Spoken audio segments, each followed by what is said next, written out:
Noong 1991, masaya pang naglalaro sa ulan ang mga kabataang nakatira sa isang barangay sa Ormoc City na nasa tabing ilog habang ang mga nanay nila ay naghahanda ng pananghalian.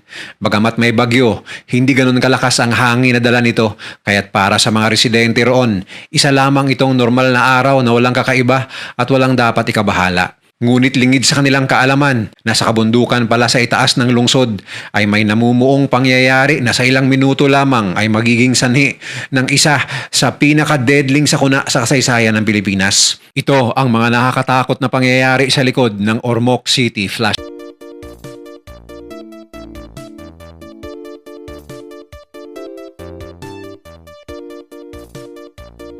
Sa mga unang bahagi ng dekada 90, ang Ormoc City ay isang tahimik at masiglang lungsod sa kanlurang bahagi ng Leyte. Dito umiikot ang buhay sa palengke, sa pantalan, sa mga pabrika ng asukal at sa mga simpleng buhay na nakatayo malapit sa ilog at dagat. Kasama rito ang libu-libong pamilyang naninirahan malapit sa mga ilog, lalo na sa Isla Verde, isang barangay na malapit sa pampang ng Anilao River. Para sa mga residente, ang ilog ay bahagi ng pang-araw-araw na buhay. Dito sila naghuhugas, naliligo, naglalaro ang mga bata at minsan ay pinagkukunan ng maliit na kabuhayan. Hindi ito tinuturing na banta. Sanay na ang Ormoc sa ulan, sanay na sa bagyo. Bahagi na yon ng buhay sa Visayas. Samantala sa mga bundok sa itaas ng lungsod, ang lupa ay matagal nang binago ng tao. Noong dekada 70 hanggang 80, karamihan sa dating kagubatan ay ginawang taniman ng niyog at tubo. Ganon din ang talamak na illegal logging.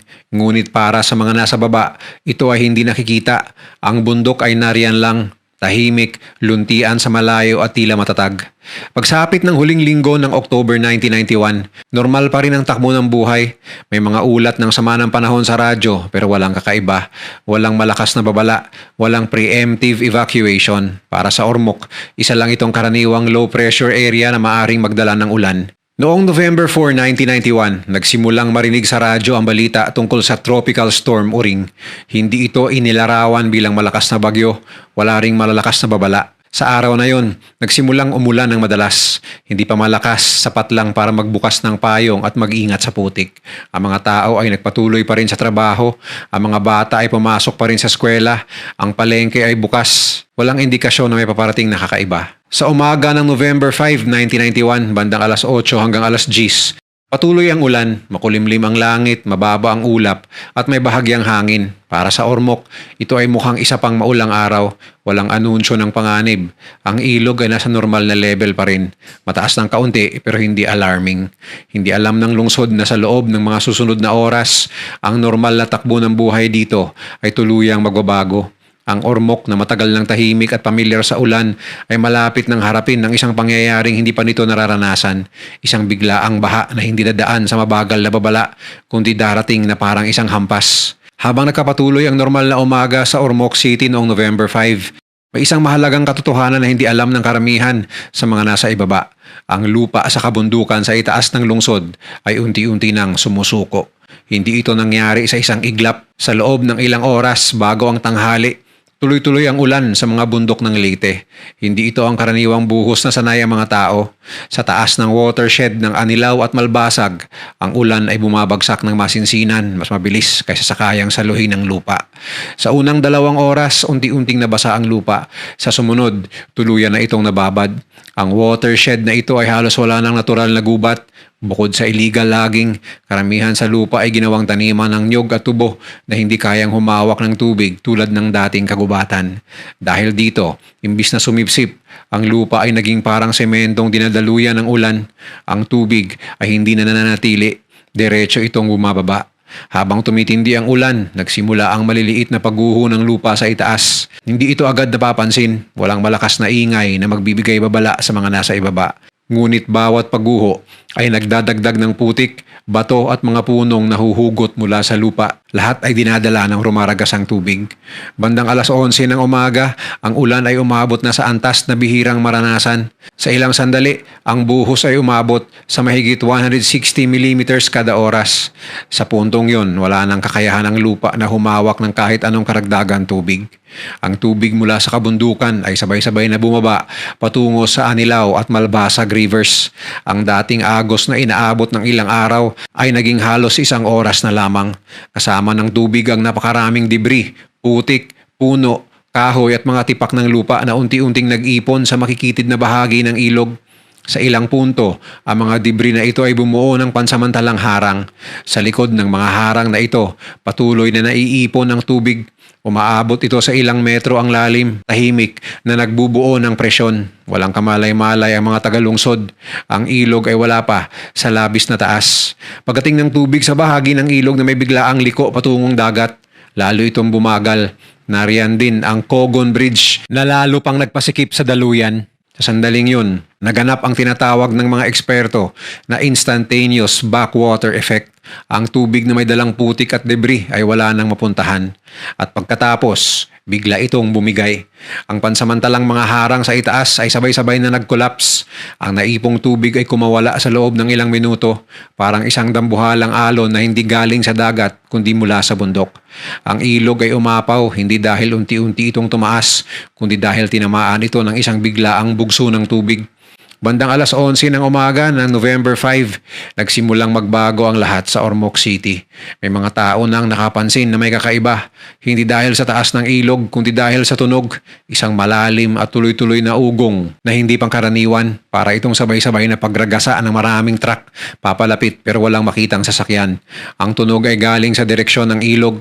Sa Isla Verde, isang komunidad na nasa mismong tabi ng Anilao River, may mga ina na nagluluto pa ng tanghalian, may mga bata na naglalaro sa labas, sanay sa ulan, sanay sa baha hanggang tuhod. Walang nag-akala na ilang minuto na lang mawawala ang lupa sa ilalim ng kanilang mga paa. Isang ama ang nakapansin na biglang umitim ang tubig sa ilog.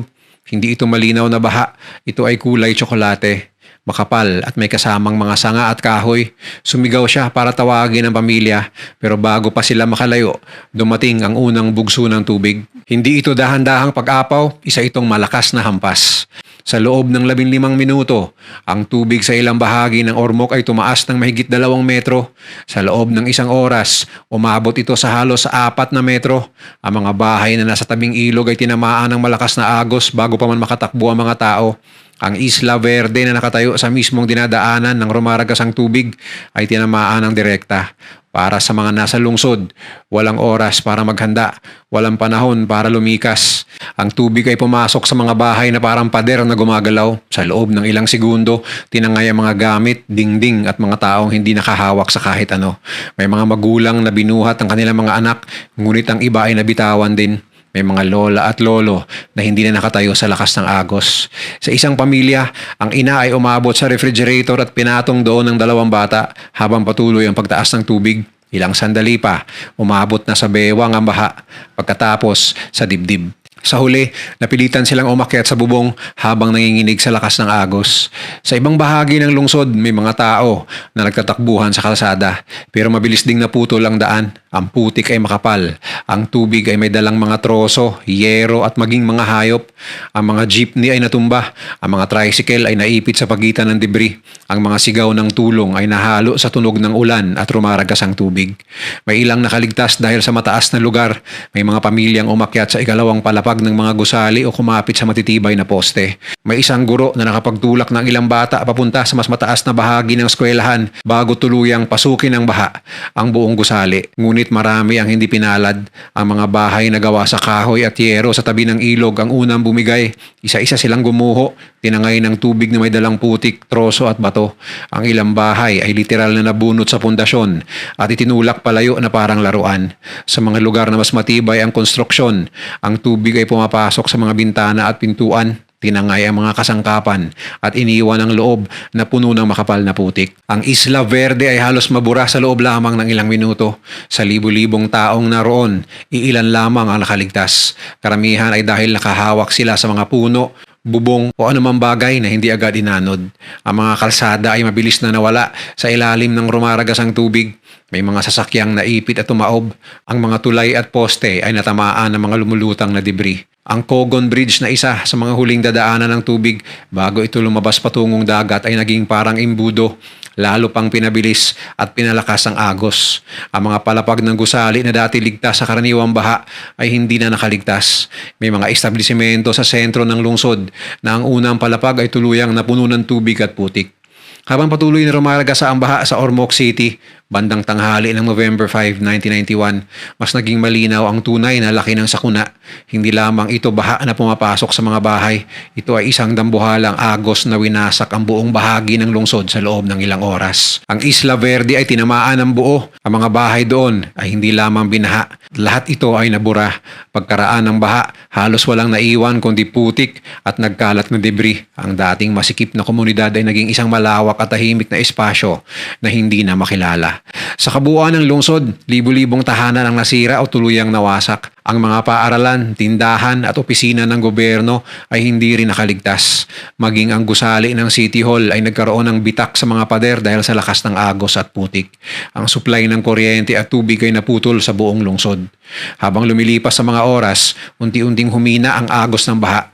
Bandang hapon, nagsimulang bumaba ang tubig, iniwan ang makapal na latak ng putik, umaabot sa kalahating metro ang kapal sa ilang lugar. Ang hangin ay napuno ng amoy ng putik, ang katahimikan na sumunod ay mas mabigat kaysa sa ingay ng baha. Sa mga oras na yon, hindi pa alam ng lungsod ang lawak ng trahedya. Ang malinaw lamang ay ito, ang Ormoc na kilala nila noong umaga ay wala na at ang mga nakaligtas ay magsisimula pa lamang harapin ng mas mabigat na bahagi ng katotohanan ng mga nawala. Pagsapit ng hapon, humupa ang agos. Ang mga nakaligtas ay dahan-dahang bumaba mula sa bubong. Ang ilan ay sugatan, ang ilan ay nanginginig sa lamig at sa takot. Marami ang naghahanap ng anak, magulang, kapatid, pero wala nang makitang bakas. Dito nagsimula ang unang yugto ng rescue at response kahit wala pang sapat na tulong mula sa labas. Ang mga nakaligtas mismo ang unang rumisponde. May mga lalaking gumamit ng tali at kahoy upang hilahin ang mga taong naipit. May mga kapitbahay na nagbahagi ng kaunting pagkain at tuyong damit sa mga nawala ng bahay. Kinabukasan, November 6, unti-unting nakapasok ang mga rescue team mula sa karatig lugar. Ngunit mabagal ang galaw. Maraming kalsada ang wasak o barado ng putik at debris. Kailangan pang linisin bago makapasok ang mga sasakyan.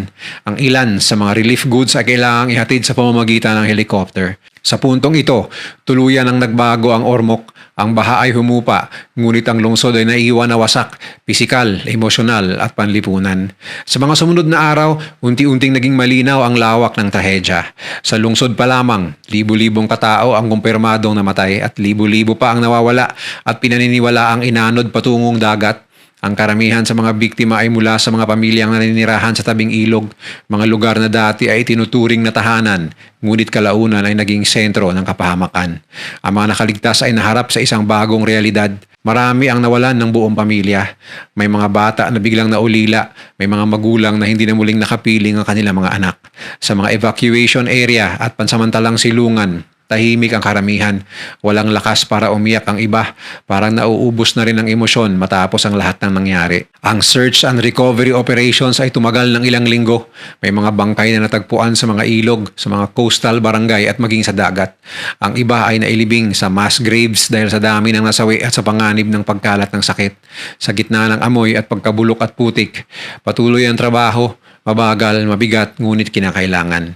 Habang isinasagawa ang search operations, lalong naging malinaw ang lawak ng pinsala. Tinatayang mahigit 4,000 katao ang nasawi sa Ormoc lamang, higit 4,400 na bahay ang nawasak at mahigit 22,000 ang nasira. Unti-unti ring dumating ang tulong, nagkaroon ng mga distribution center kung saan namimigay ng bigas, sardinas, tubig at damit. Ngunit limitado ang kaya nitong abutin. Sa isang lungsod na libo-libo ang nawalan ng buhay, ang tulong ay sapat lamang para makatawid sa araw, hindi para agad makabangon. Pagsapit ng kalagitnaan ng Nobyembre, unti-unting nalinis ang ilang kalsada. Ang kuryente at tubig ay dahan-dahang naibalik, pero hindi sabay-sabay. Maraming barangay ang nanatiling madilim sa gabi. Ang takot at trauma ay mas tumagal kaysa sa baha mismo. Sa mga sumunod na buwan, nagsimula ang usapin ng relocation at rehabilitation. Ang Isla Verde na halos nabura ng baha ay idiniklarang hindi na ligtas tirhan. May mga planong ilipat ang mga residente sa mas mataas na lugar, ngunit hindi lahat ay nailipat dahil sa kakulangan ng lupa at kabuhayan. May mga pamilyang bumalik pa rin sa dating lugar kahit alam na nila ang panganib. Sa antas ng pamahalaan at mga eksperto, lumabas ang mga rekomendasyon, dredging at rechanneling ng mga ilog, reforestation ng kabundukan, at mas maayos na urban planning. Makalipas ang ilang taon, itinayo ang mga flood control project na layong pigilan ang pag-uulit ng ganitong sakuna. Sa kalaunan, napatunayan ang bisa ng ilan sa mga ito nang muling magkaroon ng matinding ulan, ngunit hindi nauwi sa parehong trahedya. Ngunit para sa mga nakaligtas, ang tunay na epekto ng Ormoc flood ay hindi nasusukat sa proyekto o infrastruktura. Ito ay nasusukat sa mga bakanting upuan sa hapagkainan, sa mga alaala ng huling yakap, sa mga pangarap na hindi na natuloy. Taon-taon, bumabalik ang alaala ng baha tuwing umuulan ng malakas. Ang Ormoc ay natutong mamuhay ng may mas malalim na pag-unawa sa panganib at sa halaga ng paghahanda. Ang nangyari sa Ormoc ay paalala sa maraming Pilipino.